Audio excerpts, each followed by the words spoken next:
தேவனுக்கு மகிமை உண்டாவதாக. லுக்கா 6 அதிகாரம் 27 மற்றும் 28 வாக்கியத்தை நாம் வாசிப்போம்.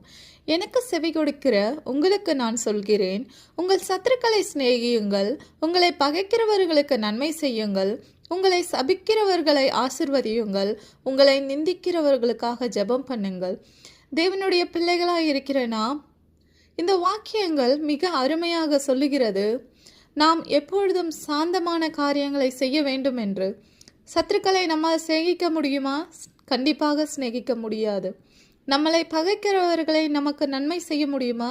நம்மை பகைக்கிறவர்களுக்கு நம்மால் நன்மை செய்ய முடியாது. நம்மை சபிக்கிறவர்களை நம்மால் ஆசீர்வதிக்க முடியுமா? முடியாது. நம்மை நிந்திக்கிறவர்களுக்காக ஜெபம் பண்ண முடியுமா? முடியாது. உலக மக்களாக நாம் வாழ்ந்து கொண்டிருந்தால் இவை ஒன்றும் நம்மால் செய்ய இயலாது. தேவன் சொல்கிறார், எனக்கு செவி கொடுக்கிறவர்களுக்கு நான் சொல்கிறேன், இதை யாவற்றையும் நீங்கள் செய்யுங்கள் என்று.